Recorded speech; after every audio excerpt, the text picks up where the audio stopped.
오늘 요한복음 5장 두 번째 말씀입니다. 올해가 정유년입니다. 정유라가 아니고 정유년입니다. 그래서 붉을 정자에다가 닭 유자를 써서 붉은 달개해라고 그렇게 부릅니다. 붉다는 것은 밝다는 것이고 밝다는 것은 총명하다는 뜻입니다. 그래서 정유년의 의미가 총명한 선택으로 새로운 출발을 시작하는 해라는 의미를 갖고 있다고 합니다. 우리가 2017년도에 정말 총명함으로 올바른 걸 선택하고 새롭게 시작할 수 있으면 얼마나 좋을까요? 닭의 해인데 아이러니하게 지금 조류 인플루엔자로 인해서 닭이 2천만 마리 이상이 살처분이 됐습니다.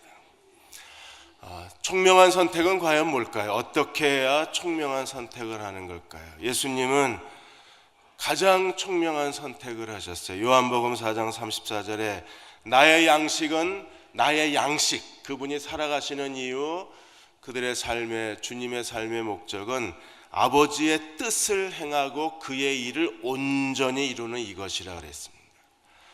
예수님은 나는 아무것도 할 수 없다, 오직 아버지께서 행하시는 대로 나는 행한다고 말씀하시면서 아버지의 뜻, 아버지의 일, 이것을 이루는 것이 그분이 살아가야 할 이유라고 했습니다. A.W. 토저는 이렇게 말했습니다. 우리가 그리스도께 사로잡힌 바 되고 그리스도께 복종한 상태가 되면 우리가 어떤 것을 선택하더라도 우리의 선택은 하나님의 선택이 될 수 있다 그랬어요. 그리스도께 사로잡힌 사람들, 그리스도께 복종한 사람들은 어떤 결정을 내리고 어떤 선택을 해도 그것은요, 그가 이미 그리스도 안에 있기 때문에 주님의 뜻이 될 수밖에 없습니다. 예수님은 평생 동안 아버지의 뜻을 행하고 아버지의 일을 이루시는 것이 자기가 살아가야 할 이유라고 고백을 하셨어요. 요한복음 5장의 아버지의 일에 대해서 예수님이 3번이나 거듭 고백을 하셨습니다. 5장 17절에 내 아버지께서 일하시니 나도 일한다. 아버지가 일하시는 대로 예수님도 일하고 계신 거예요. 아버지가 계신 곳에 그 아들 예수님이 계셨습니다. 5장 19절에 아들이 아버지께서 하시는 일을 보지 않고는 스스로 아무것도 할 수 없나니 아버지께서 행하시는 그것을 아들도 그와 같이 행하느니라. 아버지가 하시는 일을 보지 않으면 아무것도 할 수 없다. 내가 하는 일은 지금 아버지가 하시는 일이라고 말씀하셨어요. 5장 20절에 아버지께서 아들을 사랑하사 자기가 행하시는 것을 다 아들에게 보이시고 그보다 더 큰 일을 보여주셔서 너희를 놀랍게 하시리라. 예수님은 언제나 스스로 아무것도 할 수 없고 아버지가 보여주시는 그대로 아버지의 일을 하셨습니다. C.K. 바레트 신학자는 말하기를 성부 하나님은 보내시고 명령하신 하나님이시고 성자 하나님은 보냄을 받고 순종하시는 분이셨습니다. 그러므로 아버지의 일 안에서 성부와 성자는 하나가 된다 그랬어요. 예수께서 이 땅에 하시는 일은 과연 뭘까요? 내가 아버지의 일을 한다. 아버지께서 하시는 일을 나도 한다. 어떤 일을 하셨을까요? 오늘 요한복음에 크게 2가지 일을 예수님이 하셨는데 이 2가지 일이 아버지가 하시는 일이 예수님이 하신 일이었어요. 그 첫째가 무엇입니까? 사람을 살리는 생명입니다. 38년 된 병자 베데스다 목가에서 그는 무기력하게 누워 있었습니다. 패배의 자리와 열등감의 자리와 죽음의 절망의 자리에 누워 있었을 때 예수께서 38년 된 병자를 찾아가셔서 일어나 내 자리를 들고 걸어가라 말씀하시고 그를 낫게 하셨어요. 생명의 역사인 겁니다. 이 38년 된 병자를 통해서 예수님이 하시는 하나님의 일이 무엇인가를 설명하고 있는 거예요. 먼저 5장 21절에 아버지께서 죽은 자를 일으켜 살리신 것 같이 아들도 자기가 원하는 자들을 살리시느니라. 25절에 진실로 진실로 너에게 이르노니 죽은 자들이 하나님의 아들의 음성을 들을 때가 오나니 곧 이때라. 듣는 자는 살아나리라. 28절 29절에 마지막 주의 재림에 육체의 부활에 대해서 설명하시기를 29절만 보겠습니다. 29절에 선한 일을 행한 자는 생명의 부활로 악한 일을 행한 자는 심판의 부활로 나아오리라. 생명으로 말미암아 주님께서 생명의 부활, 심판의 부활로 부활시키겠다고 말씀을 하셨습니다. 그러므로 예수께서 하시는 하나님의 일은 십자가에 죽으시고 부활하심으로 말미암아 누구든지 그리스도를 믿는 사람들을 다시 살리시는 것, 이 생명의 역사가 그리스도가 하시는 일이에요. 요한복음 5장 24절 25절에 구원에 대해서 이렇게 설명하셨습니다. 24절 25절은 우리가 받은 구원이 어떤 구원인가를 자세하게 설명하고 구원에 대한 지식을 주고 우리는 어떤 사람인가, 구원받은 사람의 정체성을 우리에게 보여주고 있어요. 5장 24절에 내가 진실로 진실로 너에게 이르노니 내 말을 듣고 또 나 보내신 이를 믿는 자는 영생을 얻었고 심판에 이르지 아니하나니 사망에서 생명으로 옮겼느니라. 예수 그리스도를 믿으셨나요? 그리스도가 여러분의 개인의 구세주가 되셨습니까? 그럼 우리는 어떤 사람이에요? 하나님이 어떤 구원을 우리에게 주셨나요? 예수께서 행하신 아버지의 일이 무엇입니까? 우리로 하여금 영생을 가졌고 심판에 이르지 아니하고 사망에서 생명으로 옮겨진 사람이 됐다고 했습니다. 그리고 25절에 진실로 진실로 너에게 이르노니 죽은 자들이 하나님의 아들의 음성을 들을 때가 오나니 곧 이때라. 죽은 사람은 살아나리라. 무덤에서 부활할 것에 대해서 말씀을 하셨습니다. 우리가 예수 그리스도를 믿으면 주님은 생명의 구세주가 되셔서 우리에게 영생을 주시고 심판에 이르지 아니하게 하시고 사망에서 생명으로 옮겨 주시고, 그러나 우리는 죽어야 됩니다. 그러나 어느 날 예수께서 다시 오실 때 무덤에 있는 자들이 예수의 음성을 듣는 순간에 무덤에서 다 부활하는 생명의 역사를 성취하시게 될 거예요. 우리는 어떤 구원을 받았는가를 기억하고 예수께서 오늘도 죽은 자를 다시 살리시는 하나님이심을 우리가 경배하고 섬겨야만 합니다. 두 번째 하시는 심판입니다. 하나님께서 심판하시는 권세를 예수께 주셔서 우리의 구세주 되신 그리스도가 우리의 심판자가 되신 거예요. 그래서 22절에 이렇게 말합니다. 아버지께서는 아무도 심판하지 아니하시고 심판을 다 아들에게 맡기셨느니라. 이제 우리를 심판하시는 분은 누구십니까? 아버지 하나님이 아니라 예수님이 우리의 심판자가 되시는 거예요. 그러므로 그리스도를 믿지 않는 사람은 그리스도를 믿지 아니함으로 이미 심판을 받았다고 성경이 증언하는 이유가 여기에 있습니다. 27절에 보시면 또 인자됨을 인하여 심판하는 권한을 누구에게 주셨어요? 예수님에게 주셨습니다. 예수님은 어떻게 심판할까요? 모든 권한을 예수께 주셨기 때문에 예수님이 자기 맘대로 심판하는 게 아니라 30절에 이렇게 말씀하셨습니다. 내가 아무것도 스스로 할 수 없노라. 듣는 대로 심판하노니 나는 나의 뜻대로 하려 하지 않고 나를 보내신 이의 뜻대로 하려 함으로 내 심판은 의로우니라. 우리가 예수 그리스도를 믿지 않으면 이미 심판을 받았고 그리스도를 믿고 생명을 얻은 사람이라고 할지라도 우리는 각각 마지막 날에 우리의 선악간에 행한 일에 대해서 그리스도께 심판을 받아야 합니다. 예수님도 38년 된 병자를 다시 낫게 하시고 그에게 구세주가 심판주가 되셔서 5장 14절에 뭐라고 말씀하셨습니까? 내가 나았으니 더 심한 것이 생기지 않게 다시는 죄를 범하지 말라. 심판의 메시지를 주신 거예요. 더 심한 건 무엇입니까? 더 불행한 삶이 되지 않게 해라.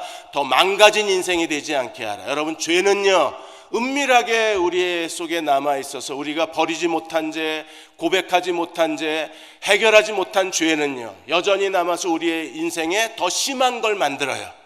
더 큰 불행을 가져오고 우리 인생을 망가뜨리고 우리를 무능하게 만들고 하나님과의 모든 관계를 다 파괴시켜버립니다. 그러므로 38년 된 병자에게 다시는 죄를 짓지 말라고 주님이 엄히 명령하신 것은 죄는 심판을 가져오기 때문입니다. 철로 역정에 보시면 크리스찬이 여행 중에 먼지가 가득 쌓인 한 방에 들어가게 됩니다. 그 방에 들어갔더니 하인이 빗자리를 들고 나와서 먼지를 청소하는데 하인이 빗질을 하면 할수록 더 먼지가 가득해서 숨을 쉴 수가 없는 겁니다. 조금 있다가 소녀 하나가 나오더니 이 소녀는 물을 뿌리면서 청소를 합니다. 그러자 집안이 너무나 깨끗해진 거예요. 그래서 크리스찬이 해설자에게 물었습니다. 이게 나에게 무엇을 가리키는 거냐? 그러자 하인의 빗자루는 율법이라 그랬습니다. 여러분, 율법은요, 쓸면 쓸수록 먼지가 더 많아져요. 율법은 우리를 죄에서 해방시켜주지 못합니다. 율법은 우리 속에 죄가 더 살아나게 만들어줍니다. 율법은요, 우리 안에 숨어있는 죄를 다 드러내줍니다. 어린 소녀의 물은 무엇입니까? 바로 예수 그리스도의 복음입니다. 예수 그리스도의 십자가의 보혈입니다. 예수께서 십자가의 죽으심으로 말미암아 그를 믿는 자들의 모든 죄를 사하시고 우리의 죄를 용서하실 뿐 아니라 그 죄로부터 우리를 해방시키시는 것이 그리스도의 생명이요 그리스도의 심판인 거예요. 이 그리스도를 믿음으로 우리가 구원받은 사람이라면 우리는요, 매일의 삶에 겸손하게 살고 진실하게 살고 하나님 앞에 하나님을 경외함으로 정직하게 살아야 됩니다. 왜 그래야 되나요? 마지막 날에 우리가 다 그리스도의 심판대 앞에 다시 서야 하기 때문에 그렇습니다. 선악간에 행한 일에 대해서 그대로 받을 수밖에 없는 거예요. 예수 그리스도를 믿는 많은 사람들이 아직도 변화되지 않는 이유가 어디에 있을까요? 예수 믿은 지 오랜 시간이 지났는데도 여전히 그들은 다시는 죄 짓지 말라, 이 말씀대로 못 사는 거예요. 여전히 삶 속에 죄가 있고 죄의 흔적이 있고 해결되지 못한 죄들이 남아 있습니다. 그러한 죄가 반드시 더 심한 것을 가져와요. 우리 인생을 정말 힘들고 어렵게 만들 수 있는 겁니다. 왜 변화가 안 일어날까요? 필립 얀시가 놀라운 하나님의 은혜라는 책에서 레미제라블 장발장의 이야기를 그 책에 썼습니다. 장발장이 언제 변화가 됐습니까? 교회 설교 듣고 변화된 게 아닙니다. 기도하다 변화된 게 아닙니다. 그가 성당에서 은초대를 갖고 훔쳐가지고 도망가다가 잡혔는데 그 밀레르 신부가 그를 아무 값 없이 조건 없이 용서해주는 그 용서 때문에 변화가 되는 거예요. 우리가 하나님 앞에 그리스도의 보혈로 우리의 모든 죄가 용서받고 주님의 용서가 우리를 관통해서 우리가 그 용서를 외면하지 아니하고 그 용서가 우리를 관통하고 그 용서가 우리 가운데 충만히 임한다면 그 하나님의 용서가 우리를 변화시키는 겁니다. 장발장이 회개하지 않았습니다. 하나님의 용서에 무릎 꿇자마자 용서가 사람을 변화시킨 거예요.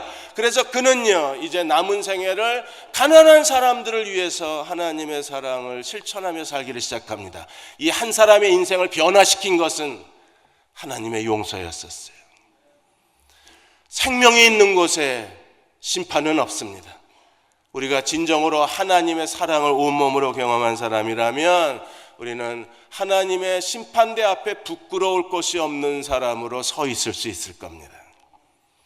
예수님은 이렇게 하나님의 일을 하셨습니다. 그러면 오늘 우리도 하나님의 일을 감당해야 하는데 오늘 우리는 어떤 하나님의 일을 해야 될까요? 그 첫 번째 우리가 해야 할 하나님의 일은 하나님이 우리에게 주신 하나님의 구원을 성취해야 합니다. 구원은 자라나고 구원은 점진적입니다. 5장 24절 25절에서도 사망에서 생명으로 옮겨졌는데도 불구하고 우리는 여전히 죄를 짓습니다. 우리는 영생을 얻었고 심판에 이르지 아니함에도 불구하고 우리는 여전히 육체 가운데 살고 있습니다. 영생을 가졌는데도 우리는 언젠간 죽어야 됩니다. 그렇게 모두 다 죽음과 무덤에 갇혀 있다가 그리스도가 다시 오실 때에 비로소 우리는 육체의 부활을 경험하는 거예요. 그러므로 구원받은 사람은 지금 구원받고 있고 마지막에 최종적으로 구원이 될 것입니다. 그러므로 바울은 빌립보 2장 12절에 구원에 대해서 이렇게 말했습니다. 그러므로 나의 사랑하는 자들아 너희가 나 있을 때뿐 아니라 더욱 지금 나 없을 때에도 항상 복종하여 두렵고 떨림으로 너희 구원을 이루라. 영생을 가진 사람이 이미 심판에 이르지 아니하고 우리는 사망에서 생명으로 옮겨진 사람인데 우리는 구원이 자라남에 따라서 예수 그리스도를 닮게 되고 구원이 자라남에 따라서 우리는 하나님이 거룩하신 것처럼 말과 행실에 거룩한 사람이 될 수 있는 거예요. 우리는 자신이 하나님이 주신 구원이 우리 안에서 자아 실현되고 우리 안에서 성숙해지고 구원이 자라도록 온 힘을 다 기울여야만 합니다. 여러분의 가정에서 밥 먹다가 쩝쩝쩝 그리고 그 음식 씹는 소리를 내시면 그냥 여러분 참으셔야 될 것 같아요. 이번에 미국의 한 대학에서 다이어트에 대한 여러 가지 비결을 연구하다가 재미있는 사실 하나를 찾아냈는데 밥 먹다가 쩝쩝쩝 소리를 내면 밥을 덜 먹는데요. 그래서 다이어트가 된답니다. 그러니까 음식을 눈으로 보고 미각적 효과, 그 다음에 먹고 이게 맛에 대한 효과가 있고 쩝쩝쩝거리면 청각의 효과가 있다고 그럽니다. 이거를 클런치 효과라고 그럽니다. 크런치가 씹는 소리잖아요. 크런치 효과가 있어서 이게 쩝쩝거리고 먹는 사람하고 그렇지 않은 사람하고 비교해 봤는데 쩝쩝거리고 먹는 사람이 훨씬 음식을 덜 먹었대요. 사람들은요, 다이어트 하려고 모든 관심과 신경과 에너지가 다 거기가 있어요. 제 딸도 일 마치고 돌아오면 체중계를 몇 번이나 올라가는지 모릅니다. 그냥 오직 관심이 몸무게에 있어요. 살아도 몸무게, 죽어도 몸무게. 몸무게 자주 올라간다고 무슨 체중이 빠지는 것도 아닌데 그렇게 거기에 집착이 있는 겁니다. 여러분, 더 아름다워지고 싶은 현대인의 욕구에 그런 열망이 있는 것처럼 우리는요, 하나님이 우리에게 주신 구원을 성취하는 데 온 힘을 다 기울여야 하는 거예요. 그럼 구원이 자라난 사람은 어떻게 삽니까? 요한일서 3장 14절에 이렇게 설명했습니다. 우리가 형제를 사랑함으로 사망에서 옮겨 생명으로 들어간 줄 알거니와 사랑하지 아니하는 자는 사망에 있느니라. 여전히 죽은 거예요. 예수님은요, 죽은 자를 살리러 오신 겁니다. 그래서 우리가 예수를 믿고 다시 살아난 거잖아요. 이 생명의 증거가 있어야 되는데 우리가 영생을 가진 사람이라는 증거가 어디 있습니까? 형제를 사랑하는 데 있는 거예요. 만일에 형제를 사랑하지 않으면 죄송하지만 성경이 뭐라 그랬습니까? 사망에 있다 그랬어요. 형제를 사랑해야 사망에서 생명으로 옮겼다 그랬습니다. 5장 24절에 뭐라 그랬습니까? 내 말을 듣고 나 보내신 이를 믿는 자는 사망에서 생명으로 옮겼느니라. 그런데 요한일서 3장에서는요, 우리가 형제를 사랑해야 사망에서 생명으로 옮겨졌다 그러는 거예요.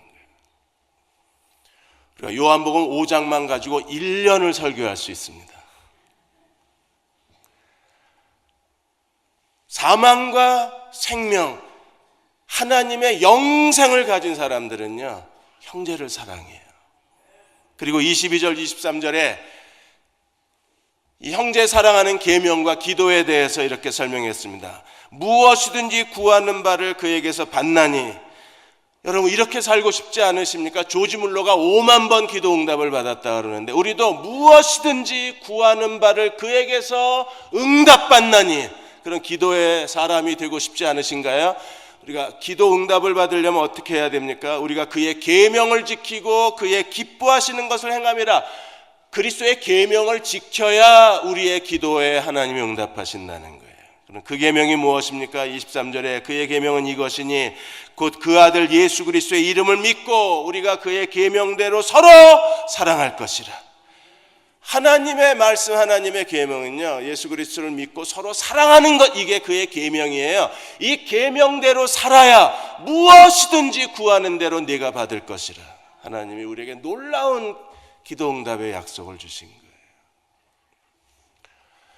이번에 하버드 대학에서 무려 75년에 걸친 하버드 그랜트 스터디 프로그램을 2013년에 종료를 했습니다.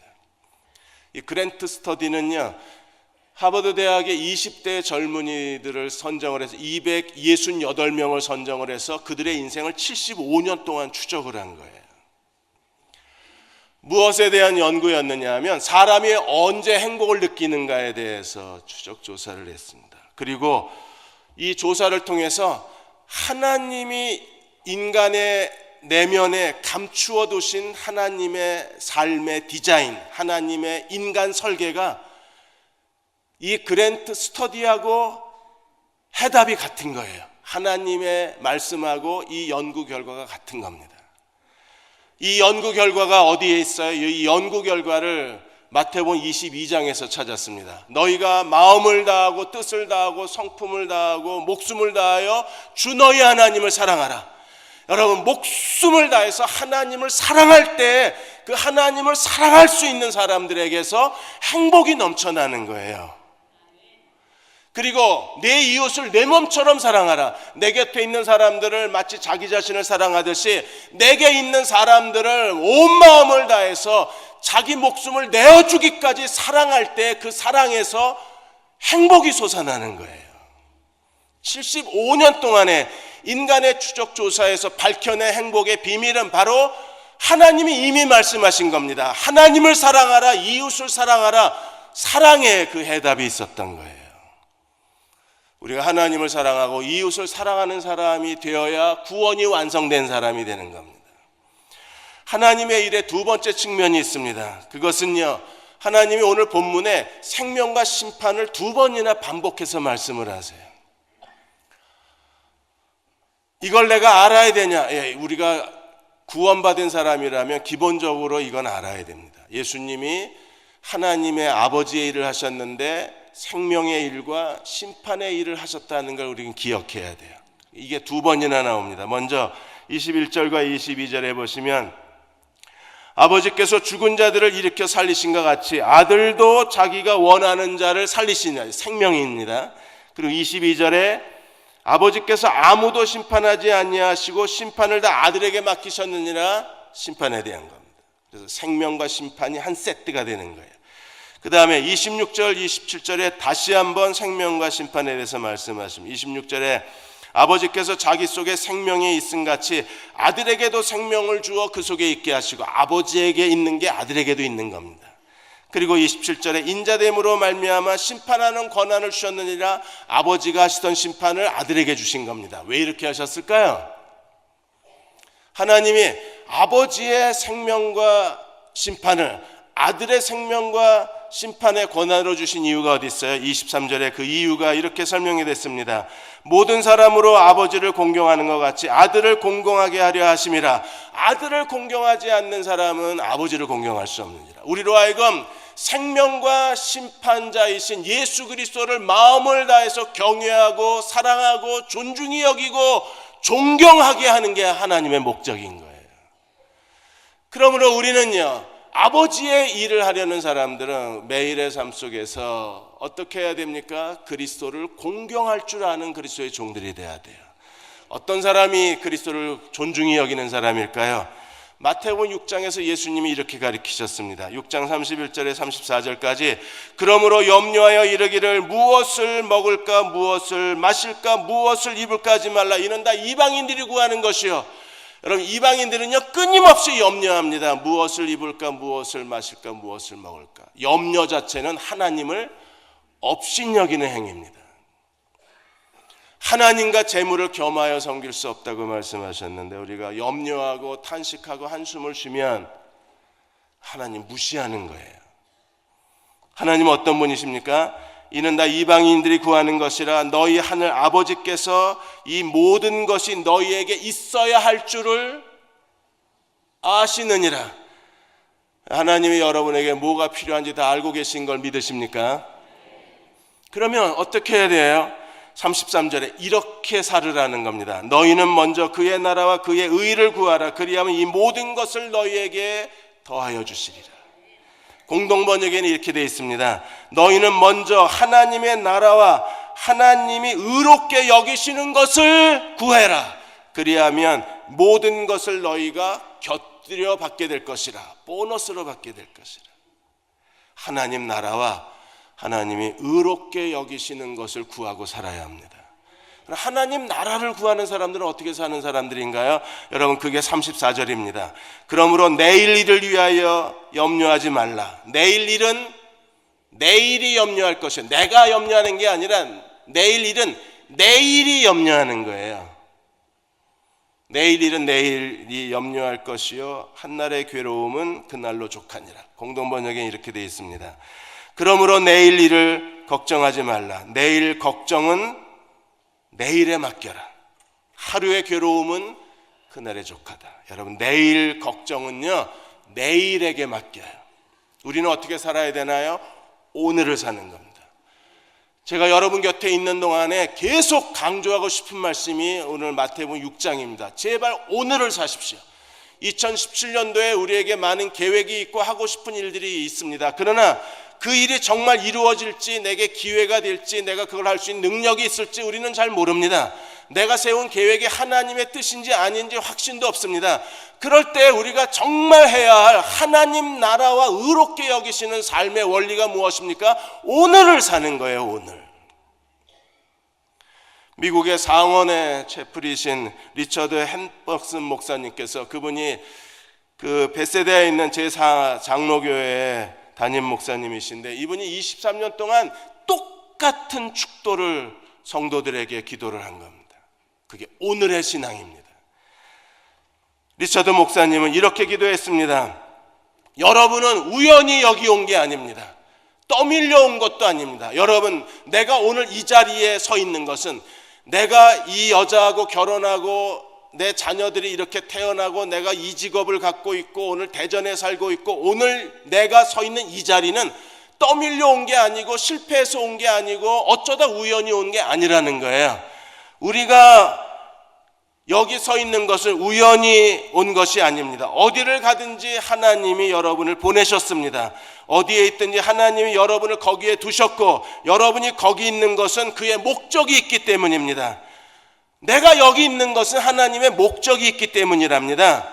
여러분 안에 내주하시는 그리스도께서 여러분이 서 있는 그 자리에서 여러분을 통해서 무언가를 하길 원하시기 때문에 나를 여기에 두셨다는 거예요. 내가 실패해서 잘못 올 수도 있습니다. 내가 결정을 잘못 내려서 여기 서 있을 수도 있어요. 그러면 어떻게 해야 됩니까? 그 오늘을 내가 붙잡고 오늘 최선을 다하고 오늘 내가 할 수 있는 전념을 다해서 오늘을 살면 하나님을 의지하고, 리처드 목사님이 말한 것처럼 그리스도의 은혜, 그리스도의 사랑, 그리스도의 능력을 의지하고 내가 오늘 최선을 다해서 오늘 내 곁에 있는 사람들, 오늘 내가 하는 일, 오늘 내가 서 있는 이 자리에서 최선을 다하면 내가 실패하고 잘못 결정해서 여기에 있다고 할지라도 그걸 하나님의 목적으로 바꾸어 주신다는 거예요. 리처드 햇버슨 목사님은요, 이걸 23년 동안 교인들에게 계속 오늘을 살으라고, 그게 하나님의 주권을 인정하는 사람이라고 가르치신 거예요. 어제 중동부 할렐루야 밤이 있었는데 많이들 안 오셨어요. 지난주에 예수 복장하고 와서 광고한 거 기억나시죠? 그리고 다 잊어버리셨어요. 중동부 아이들이 공연하는 걸 보면서 뒤에 앉아서 저의 중동부 시절을 생각하다가 아이들한테 격려사를 해야 되는데 제 중학교 때 얘기를 했어요. 제 중학교는 저희 어머니가 다 망가뜨렸습니다.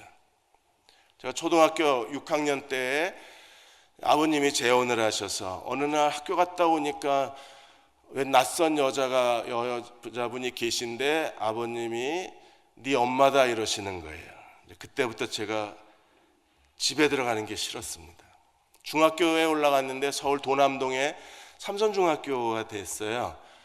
근데 집이 멀기도 하고 삼선중학교 옆에 그 당시에 YMCA 사장이셨던 저희 숙부님이 거기 큰 집을 갖고 사셔서 이제 3년 동안에 아예 그 집 가서 살았어요. 그러니까 저는 중학교 때 정말 방황을 했습니다. 어느 날 갑자기 한 여자분이 들어오시면서 저는 집에서 멀어지게 되고 가족에게서 멀어지게 되고 방황하고 가출하고 정말 가난하고 힘겹게 살아야 됐었던 거예요. 그 어머니에 대한 마음이 이렇게 좋지가 않았었습니다.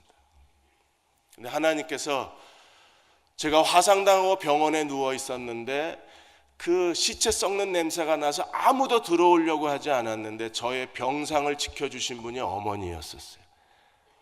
그때 제가 처음으로 마음으로 어머니라고 불렀습니다. 그리고 그 어머님이 너무 질병, 육체의 고통 때문에 너무 힘들어 하시다가 동네 교회를 나가시게 되고 어머니를 통해서 구원의 복음이 저희 집안에 흘러들어오고 어머니를 통해서 하나님의 사랑이 흘러들어온 거예요. 만일에 제가 어머니를 외면하고 어머니를 버리고 어머니하고 등 돌리고 살았으면 어머니를 통해서 하나님의 복음이 흘러들어오고 어머니를 통해서 하나님의 사랑이 흘러들어오고 어머니를 통해서 하나님의 소명이 저에게 오는 길을 내가 막아버리는 거잖아요. 정말 힘든 상황인데 그 어머니로 인해서 오늘의 내가 있는 거예요. 힘들고 두렵고 쳐다보기도 싫은 아버지의 재혼, 그 거듭되는 아버지의 재혼, 정말 결혼이 두렵고 결혼하기 싫어한 그 정도로 끔찍한 아버지의 거듭되는 재혼이 결국에 구원의 문을 열어주고 하나님이 저를 부르시게 되고 그 죽음의 위기에서 하나님이 저를 다시 살리셔서 이 길을 걸어가게 하시는 것은 그 어머니의 오늘이었어요. 나의 오늘 어머니였었어요. 우리가 하나님 앞에 살아가는 동안에 여러분 도망가고 싶고 뛰쳐나가고 싶고 이건 아니다 싶을 때가 있을 겁니다. 자꾸 외면하고 우리가 겉돌고 그걸 내가 손으로 잡지 않으면 거기서 시작되는 하나님의 목적, 하나님의 계획을 내가 다 망가뜨려 버리는 거예요. 어떤 사람이든 어떤 사건이든 어떤 고통이든 어떤 두려움이든 그게 내 실수든 하나님의 인도하심이든 상관이 없어요. 하나님의 인도하심이면 더 좋고, 근데 만일에 내가 실수하고 내가 잘못 결정을 해서 일어난 일이라고 할지라도 내가 하나님께 오늘을 드리면 거기에 하나님의 목적이 있는 오늘로 바꿔주신다는 거예요. 하나님은 어떤 분이십니까? 오늘도 쉬지 않고 일하고 계시는 하나님이십니다. 내 아버지가 일하시니 나도 일한다. 오늘도 쉬지 않고 일하시는 아버지이심을 믿으십니까? 신명기에서 모세가 이스라엘 백성들을 책망했던 것이 바로 이 쉬지 않고 일하시는 하나님이었어요. 신명기 1장 30절에 33절까지 보시면 모세가 이렇게 이스라엘 백성들을 책망을 합니다. 이 일에 너희가 너희 하나님을 믿지 않았다. 어떤 하나님을 믿지 않았을까요? 너희보다 먼저 가시는 너희 하나님 여호와, 나보다 먼저 가시는 너의 하나님 여호와 안 믿었어요. 그래서 두 가지 먼저 가시는 아버지 하나님을 설명을 하는 거예요. 첫째는 애굽에서 어떤 일이 있었습니까? 30절에 애굽에서 너희를 위하여 너희 목전에서 모든 일을 행하신 것 같이 너희 눈앞에서 모든 일을 하나님이 행하셨다. 어떤 일을 하셨어요? 너희를 위하여 싸우셨다. 광야에서 이제 애굽에서 전반부, 그 다음에 이제는 후반부, 광야에서는 어떤 일이 있었나요? 광야에서도 너희가 당하였거니와 사람이 자기의 아들을 아는 것 같이 너희 하나님 여호와께서 너희가 걸어온 길에서 너희를 안으사 이곳까지 오셨다는 겁니다. 정말 힘들고 어렵게 걸어왔는데 그러나 광야에서 하나님이 자기 백성을 안고 걸으셨다는 거예요. 그들이 불평하고 원망해서 책망을 받은 거지 하나님은요 그 광야 뜨거운 사막길에 자기 백성을 품에 안으시고 걸어오신 하나님이셨어요. 그런데 믿지를 않았습니다. 그 하나님은 33절에 지금도 그는 너희보다 먼저 그 길을 가시면 먼저 그 길을 가시고, 여러분 정말 하나님이 먼저 가신 길 맞나요? 이 길이? 아니 먼저 가셨는데 왜 도로 포장은 안 돼 있고, 먼저 가셨는데 구덩이는 파여 있고, 먼저 가셨는데 다리는 끊어져 있고, 먼저 가셨는데 쓰레기는 범벅이고, 먼저 가신 거 맞나요? 예, 맞습니다. 하나님은 먼저 가시는 하나님이십니다. 그리고 우리를 위해서 하시는 이 두 가지 일이 뭐예요? 우리의 장막 칠 곳을 찾으시고 낮에는 구름으로 밤에는 불로 너희 행할 길을 지시하신 하나님. 장막 칠 곳을 찾으시고 행할 길을 지시하신 하나님. 최근에 예능 프로그램에서 샘 오추리, 이 가나 청년이 인기입니다. 가나의 무슨 왕의 아들이라고 소문이 나는데 아니랍니다. 목사님 아들입니다. 고등학교를 졸업하고 우연히, 정말 우연히 한국의 장학생 시험을 본 거예요. 근데 그 시험에 합격해서 한국 정부가 생활비, 학비 다 대주고 지금 서강대학에서 컴퓨터 관련 공부를 하고 있습니다. 그가 한국은 정말 매력적인 나라라고 말하면서, 한국은 자기가 원하는 걸 다 성취해 준 나라라고 말하면서 국민일보와의 인터뷰에서 이렇게 말했습니다. 이게 다 우연이 아니다. 내가 한국의 장학생 시험 합격하고 그리고 대학에 들어가고 예능 프로그램에 나오고 이게 전부 우연이 아니라 모든 게 하나님의 계획, 모든 게 하나님의 뜻이었다는 거예요. 그가 한국에 와서 한국이 이렇게 발전한 이유를 찾아보니까 두 가지 때문에 한국이 발전했다고 느꼈답니다. 하나는 한국 사람의 근면성이고 또 하나는 한국 사람의 교육열. 그래서 가나에 학교를 세우고 싶어 했어요. 저희도 작년에 가나에 초등학교 하나를 세웠습니다. 그래서 샘 오추리가 이 가나에 학교를 세우기 위해서 그 오렌지 액트 캠페인을 벌여서 5천여 명의 사람들에게 7,500만 원을 모금을 했습니다. 그리고 가나의 아주 그 빈민가인 그 보보스 지역에다가 학생 1,000명이 들어갈 수 있는 학교를 세웠는데 그 학교 이름이 572입니다. 읽으면 572. 자기 이름이 오추리, 사무엘 오추리. 그걸 그대로 숫자로 만들어서 572, 572 학교를 세운 거예요.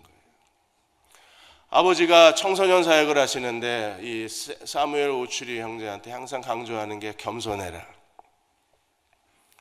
한국 사람을 사랑해라. 그리고 하나님은 절대 변하지 않으시는 분이시니 더 큰 것을 기대해라. 여기까지 온 거는요, 하나님 선물입니다. 하나님의 인도하심입니다. 하나님의 뜻이었습니다. 하나님이 샘 오추리를 대한민국에 데리고 오셨습니다. 그 하나님이 변하지만 않으신다면 샘 오추리는 하나님이 더 큰 것을, 더 은혜와 더 큰 선물을 그에게 허락해 주실 거예요. 그러므로 아버지는 하나님 변하지 않으신다. 내가 더 큰 것을 기대해라. 하나님은 쉬지 않고 일하시는 분이십니다. 우리의 장막 칠 곳을 찾고 계시고, 그리고 낮에는 구름으로 밤에는 불로 행할 길을 지시하시는 하나님이십니다. 2017년 먼저 가시는 하나님, 앞장서서 가시는 하나님과 동행하는 믿음의 종들이 되셔서 하나님이 우리를 위해서 예비해 놓으신 모든 것들, 아니 내가 실수한, 내가 서 있는 이 자리가 하나님의 계획의 자리, 하나님의 목적의 자리로 바뀌어지는 놀라운 믿음의 축복이 있기를 주의 이름으로 축원합니다.